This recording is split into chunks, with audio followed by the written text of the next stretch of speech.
comments will be a little more anecdotal as they're targeted at just kind of some of the things that I experienced over the last year of being in Egypt. In fact, just 2 days ago, I was perusing through the news and read that in the city of Luxor, Upper Egypt, in the south, a school teacher had been reprimanded for disciplining 2 of her students for not wearing hijab in class. She had disciplined them basically by shaming them in front of the class and cutting their hair. The governor of Luxor assured the world press that she had been dismissed to move somewhere else. So this whole issue of veiling in Egypt, particularly in response to the events of the Arab Spring, have really become issues of resistance. Now, some of that had existed before, and that's, of course, a very traditional way of looking at the veil. The first few times I was in Egypt, working there regularly at the AUC, the American University in Cairo campus, women were trying to get the right to veil on campus. They didn't have that, so most of the female students would walk around with their notebooks like this to sort of protest the fact that they couldn't wear the niqab, which was the regional colloquial for the actual veil over the face, not just the hijab, which is very, very prominent in Egypt. And although it's usually taken by women to be a sort of mark of piety, to sort of distract from our form and everything, the Egyptian hijabs are quite fantastic, actually, if you look at them. They're very colorful and sparkly, and they're sort of pharaonic. They sort of them out. They're actually very attractive to me. So it was interesting that many women at that time, this is 07, 08, were moving toward the sort of full veil. Much of that has begun to change, and some of that is also tied up in a problem that the Egyptians are dealing with in terms of a marriage crisis. A few years ago, I think this was 08, Gardiner Gallery wrote a blog online that was eventually turned into not only a book, but a TV series. During Ramadan, it's very popular in Egypt to have these long running TV series because everyone's at home, of course, and they start watching the tube. And her book was entitled, I Want to Get Married. One of these brides' misadventures with handsome Houdinis, technicolored grooms, morality police, and other Mr. Not Quite Rights. And in this text, this sort of collage of her blogs, she points out that one of the reasons that there are all sorts of economic reasons, I should say, that young men and women can't get married. And it leaves them in Egyptian culture in a very state of arrested development. You're sort of a college graduate, 25 years old, living at home with mom and dad, right? That's with sort of no economic prospects. And in fact, the first couple of times, again, to 2007, when I was starting to cover Egypt on a regular basis, the most popular song of the time was by a band named Slobodic, and it was Mama Mama, I Want to Get Married. But, you know, my girlfriend lives in Zamalek, and I live in Asabeh. I don't have a car, I don't have an apartment, I don't have a job, so no father, of course, will let their daughter marry me. Well, Al takes it a step further and says essentially that that keeping men in the state of arrested development has also turned them into sort of a negative, or has been very negative in terms of their relation to women, and particularly street violence toward women. And that comes out very much in her text. And the hijab was largely seen as or the niqab was seen as the way to sort of meet or match or resist that street violence. That, of course, began to change as events took place in the streets during the time that I was there. In November of 11, along the Mohammed Mahmoud Street, which is a street just off of Tahrir, there began to be a series of clashes between protesters and the minister of the police that are associated with the Ministry of Interior.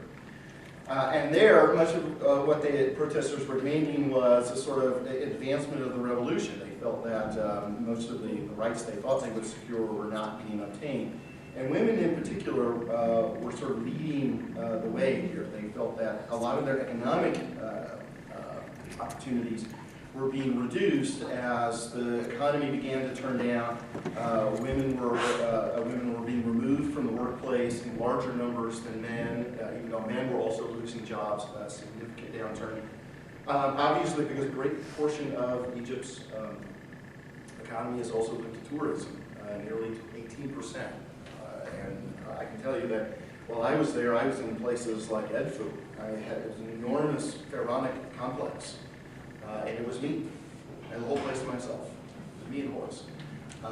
So you know that the merchants outside were taking a real hit from that. And so the first couple times I was down there in Tahrir, looking around, women in fact began banding together very quickly to demonstrate that this was their revolution. They played a prominent part in the early demonstrations, literally linking themselves together and wrapping themselves, veiling themselves in the Egyptian flag, and then usually holding signs of, you know, that no to Islamophobia, that we're all Egyptians together, no Christian, no Muslim. But of course, in the evening, that's when the violence began to start. And a lot of the women were sort of moved back into the square, and the men sort of took the forefront there. And I did get to sort of have a type of experience with veiling. I went down Mahmoud Street a little bit, and of course I had to cover myself. They had stations where you could pick up cloths or tufts of cotton, and then there would be street boys behind them that would have vinegar to squirt on it before you could cover your whole face, so you can get down the street a little bit because of all the tear gas usage. But very quickly, that meant that, what happened was, as people were sort of engaging in this, they were also texting or tweeting this on social media right away.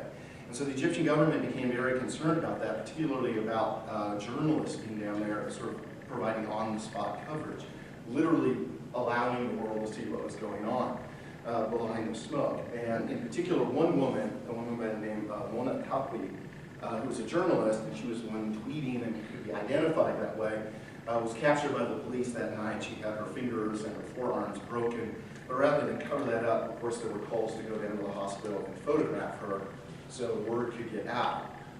Just a few months later, as the disturbances sort of changed and they were taking place on a nearby street, Kasad Aini, violence became much more widespread at that point. And in particular, what galvanized the whole country to sort of really come out and start demonstrating or supporting the demonstrators, which were increasingly by February, this time being seen as sort of just street kids, people that are trying to cause some trouble. You know, we're moving toward parliamentary elections. Let's let the process take place.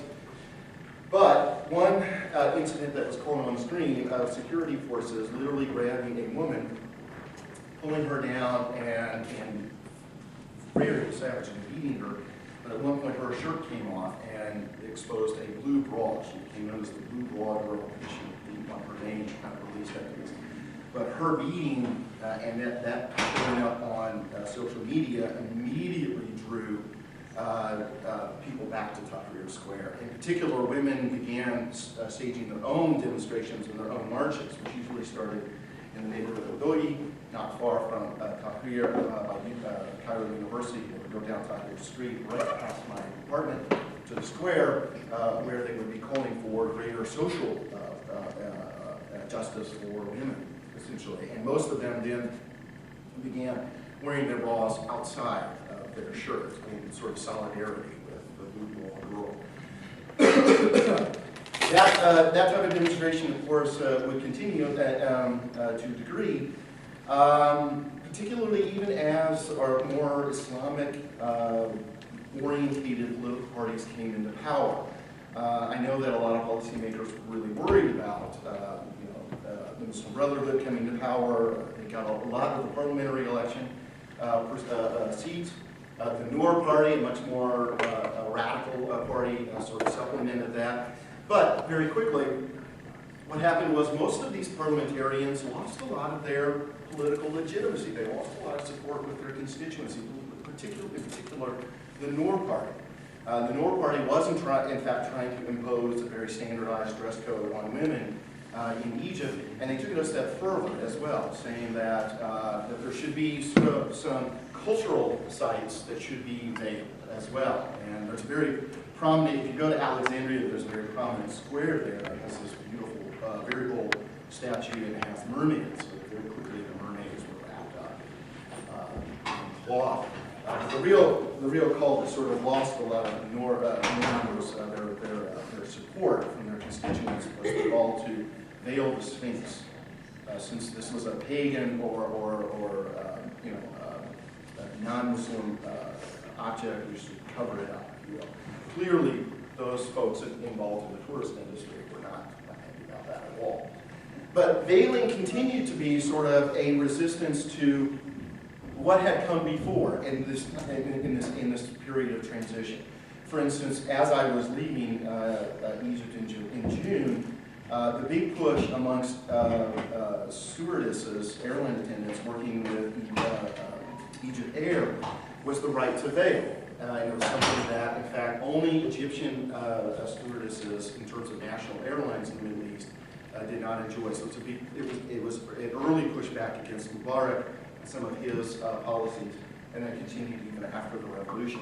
In fact, just a month ago, Fatima Nabil was the first newscaster on Egyptian TV to appear on TV with a hijab. Again, early on, the Mubarak regime had always resisted that, trying to present Egyptian women in a Western model rather than allowing them to make that choice. And so for many Egyptian women, that use of the veil was resistance to this policy as well as protection on the street as well. So those are just some of my anecdotal comments, and I'll just look at questions.